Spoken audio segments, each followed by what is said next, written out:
Hello friends, आज हम पढ़ेंगे chapter number second, some basic concept of macro economics. इसमें 4 टॉपिक कवर करेंगे हम। पहला टॉपिक है classification of good, concept and components of consumption expenditure, stock and flows, 4 sector of the economy. इस chapter के 2 पार्ट्स होने वाले हैं। पहला पार्ट हम करा देंगे, दूसरा पार्ट 1-2 दिन में हम अपलोड कर देंगे। और इस वीडियो को शुरू से लेकर एंड तक ज़रूर देखें, जब भी आपके कंसेप्ट क्लियर हो पाएंगे।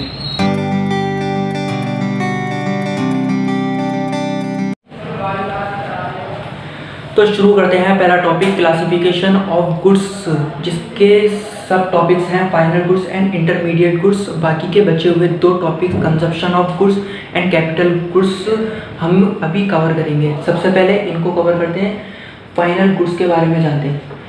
फाइनल गुड्स वो गुड्स होते हैं जिन्होंने प्रोडक्शन की बाउंड्री लाइन को क्रॉस कर दिया हो, मतलब अब उसके बाद उसमें कोई और प्रोडक्शन नहीं होगा। जैसे कि एक कंपनी में कार बनकर आ रही है, वो पूरी तरीके से बन चुकी है, अब उसके अंदर कोई वैल्यू एडिट नहीं कर सकते, ready for use bye their final user. अब फॉर एग्जांपल कार है, अब उसको फाइनल यूज़र यूज़ कर सकता है, रेडी है वो यूज़ करने के लिए। Who are the final user? Final user कौन हो सकता है? कंज्यूमर भी हो सकता है, प्रोड्यूसर भी हो सकता है। कंज्यूमर अपनी वांट्स को सेटिस्फाई करने के लिए, प्रोड्यूसर फर्दर प्रोडक्शन के लिए।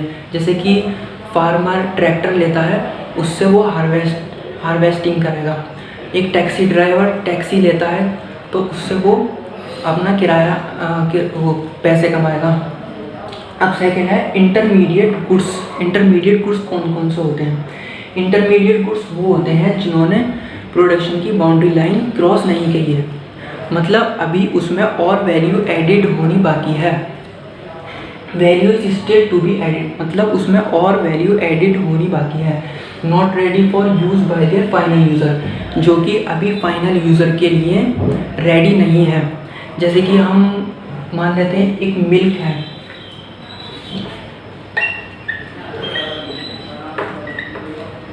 मिल्क से आइसक्रीम बनती है, तो ये हमारे लिए हुआ इंटरमीडिएट गुड। इसके अंदर हमने वैल्यू एडिट करी, मतलब उसका यूज़ करके हमने आइसक्रीम बनाई, तो वही गुड्स हमारे इंटरमीडिएट गुड्स कहलाते हैं। अब हम बात करते हैं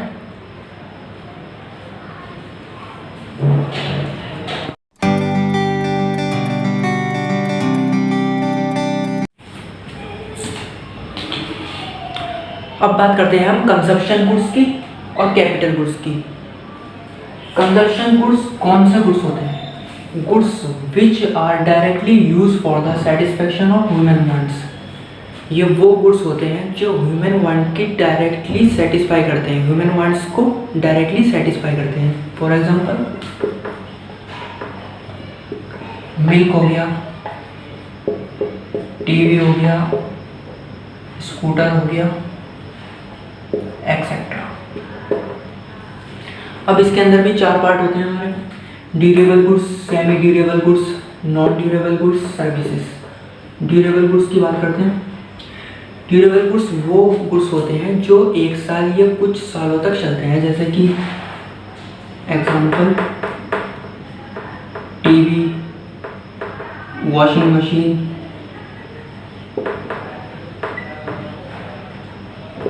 एक्सेट्रा। इसकी लाइफ होती है 1 साल या और मोर। अब बात करते हैं semi durable goods. Semi durable goods वो गुड्स होते हैं जो 1 साल तक ही चलते हैं। जैसे कि हमारे हो गए क्लोथ्स, फर्नीचर, एक्सेट्रा। इसकी लाइफ कितनी होती है? 1 साल तक। अब बात करते हैं non durable good. Non durable goods वो गुड्स होते हैं जो सिंगल यूज़ में ही ख़त्म हो जाते हैं। जैसे कि एग्जांपल ब्रेड, मिल्क, एक्सेट्रा, जो सिंगल यूज़ में ही ख़त्म हो जाते हैं। अब सर्विसेज की बात करते हैं। सर्विसेज वो होती हैं जो ह्यूमन वांट्स को डायरेक्टली सेटिस्फाई करती हैं, जैसे कि हमारा डॉक्टर हमें सर्विस प्रोवाइड करता है, लॉयर एक्सेट्रा, ये सभी हमें सर्विस प्रोवाइड करते हैं। अब बात करते हैं कैपिटल गुड्स की। कैपिटल गुड्स कौन सी होती हैं? These goods helps in production of other goods. ये वो गुड्स होती हैं जो अदर गुड्स को प्रोड्यूस करने में हेल्प करती हैं। जैसे कि एक फैक्ट्री में कोई प्रोडक्ट बन रहा है तो किसकी मदद से? मशीनरी की मदद से वो अदर गुड्स को प्रोड्यूस करने में मदद कर रहे हैं। तो इसका एग्जांपल हो गया मशीनरी।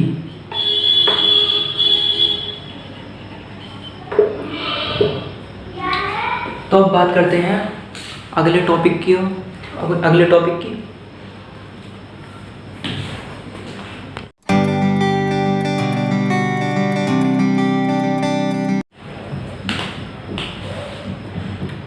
अब बात करते हैं टॉपिक नंबर 2 की, concept and component of consumption expenditure. एक मैक्रो इकोनॉमिक के अंदर कंजप्शन एक्सपेंडिचर का क्या मतलब होता है? Consumption expenditure refers to aggregate consumption expenditure. Aggregate means total, consumption expenditure हमारे कंट्री में टोटल कितना कंजप्शन हुआ है, उस पर कितना एक्सपेंडिचर खर्च हुआ है, इसका मतलब ये होता है।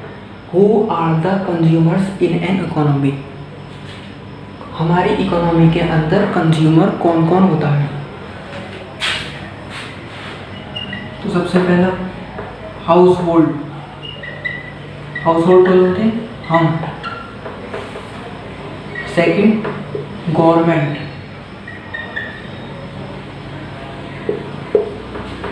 Third is non profit organisation.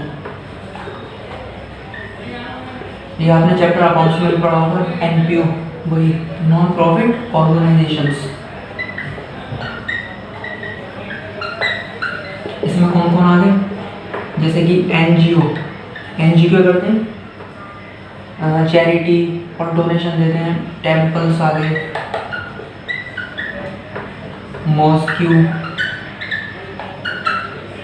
और गुरुद्वारा एक्सेट्रा।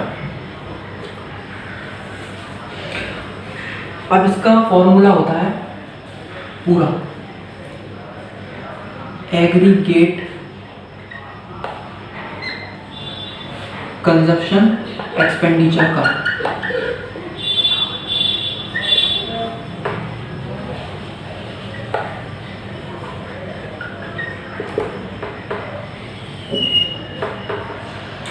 ये किसके इक्वल बैठता है?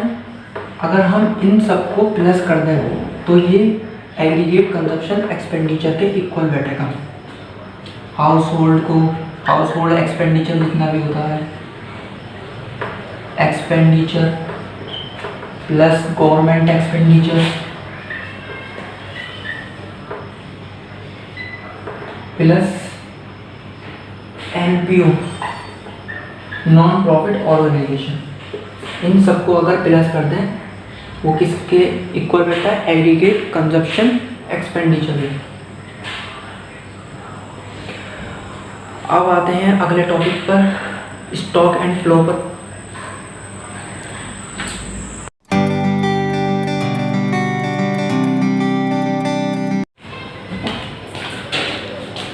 अब हम पढ़ेंगे topic number 3, stock and flows. सबसे पहले पढ़ेंगे स्टॉक्स क्या होता है? Stock is a quantity measured at a particular point of time. ये एक क्वांटिटी होती है जो कि एक पार्टिकुलर पॉइंट ऑफ टाइम पर होती है। For example population of a country,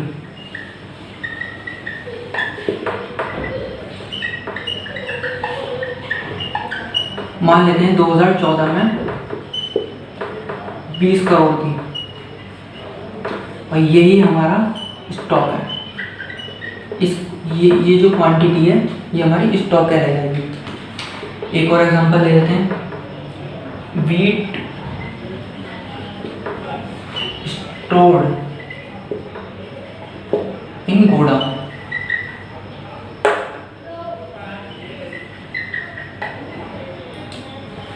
for example कितना स्टोर कर रखा है, क्वांटिटी कितनी है, 1000 किलोग्राम। जो ये जो क्वांटिटी है इसको ही स्टॉक बोलेंगे।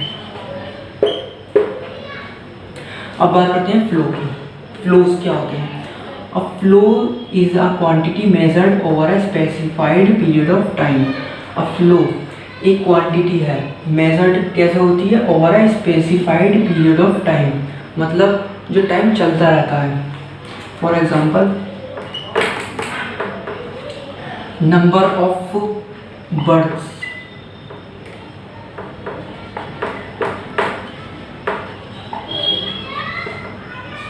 During the year.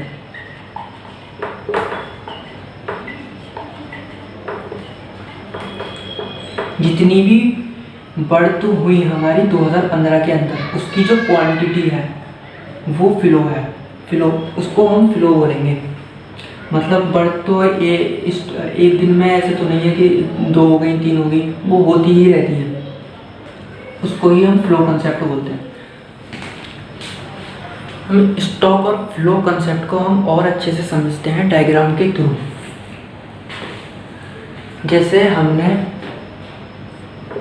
बैंक में डिपॉजिट करे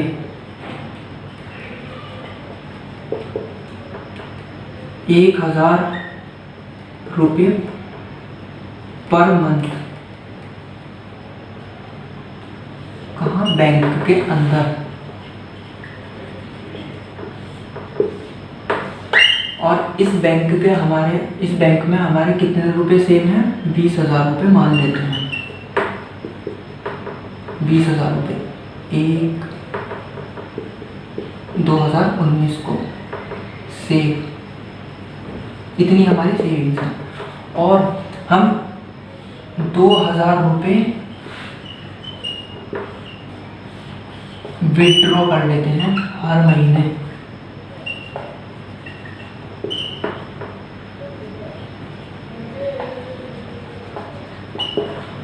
अब हमें बताना है कि कौन सा स्टॉक कंसेप्ट होगा, कौन सा फ्लो कंसेप्ट होगा। हम डिपॉजिट कर रहे हैं बैंक के अंदर 1000 रुपये पर मंथ, तो ये हमारा फ्लो कंसेप्ट होगा, क्योंकि हम हर मंथ 1000 रुपये बैंक में जमा करे जा रहे हैं। बैंक के अंदर सेव है 20,000 रुपये, ये हमारा क्या होगा, स्टॉक, क्योंकि हमारे बैंक में वो पड़े हुए हैं। जैसे 20,000 रुपये हैं तो 20,000 रुपये ही हैं।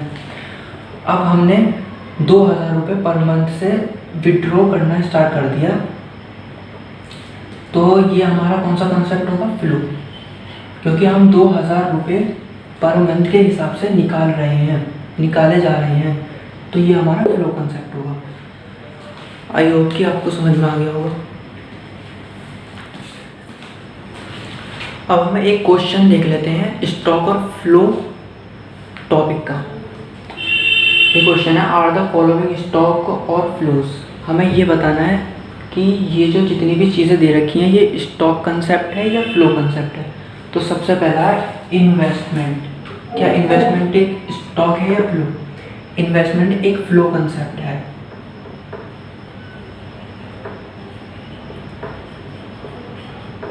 क्योंकि ये रिलेटेड है over a period of time से। 100 रुपी नोट, ये हमारा स्टॉक कंसेप्ट होगा, क्योंकि इसकी वैल्यू जितनी है उतनी ही है, बस ना तो बढ़ रही ना घट रही, जितनी है उतनी ही इसकी वैल्यू है 100 रुपी नोट की।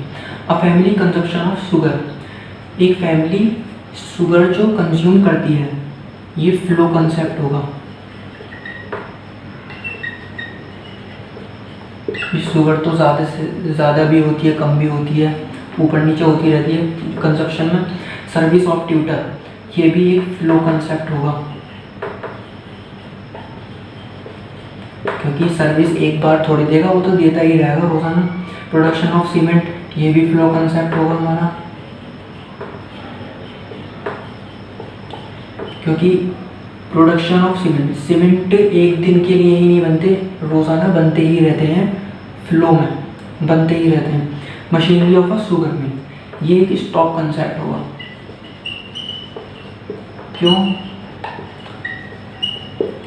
क्योंकि जितनी भी मशीन लगी हुई है शुगर मिल के अंदर वो एक कांस्टेंट रेट पर लगी हुई है, सिर्फ वो इतनी ही रहेंगी, बढ़ेंगी नहीं, इतनी ही रहेंगी।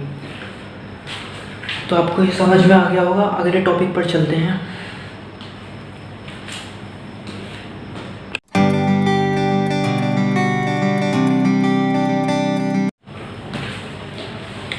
अब हमारा लास्ट टॉपिक है 4 सेक्टर्स ऑफ द इकोनॉमी। इसके अंदर 4 सेक्टर होते हैं। सबसे पहला house hold sector, second is producer sector, government sector, external sector. हम बात करते हैं house hold sector. House hold sector कौन सा होता है? It includes consumer of goods and services. इसके अंदर वो कंज्यूमर आते हैं जो कंज्यूम करते हैं गुड्स एंड सर्विसेज को, जो कि प्रोडक्शन भी इन्हीं के ऊपर डिपेंड होता है कि कितना प्रोडक्शन करना है, इनकी डिमांड के ऊपर। Producer sector, it includes those involve in productive activities. इसके अंदर वो आते हैं जो प्रोडक्टिव एक्टिविटीज में शामिल हैं। It includes all producing firm in the economics. इसके अंदर जितनी भी हमारी प्रोड्यूसिंग फर्म होती हैं जो प्रोडक्शन करती हैं वो इसी के अंदर आती हैं, प्रोड्यूसर सेक्टर के अंदर। Third is government sector, it acts as a welfare agency involve in maintaining law and order. ये एक वेलफेयर एजेंसी की तरह एक्ट करता है जो कि मेंटेन करता है law and order, defence and other services of a public welfare. Defence budget मतलब डिफेंस के लिए budget and other services of public welfare, और अदर सर्विसेज देता है इसके लिए पब्लिक वेलफेयर के लिए। अब लास्ट आता है external sector, it involves in export and import of goods. इसके अंदर क्या होगा? एक्सपोर्ट, जो सामान यहाँ से हम बनाकर प्रोड्यूस कर रहे हैं वो बाहर देशों में, और इंपोर्ट जो बाहर का सामान हमारे देश में हो रहा है, आ रहा है। अब ये टॉपिक हो चुका है कवर।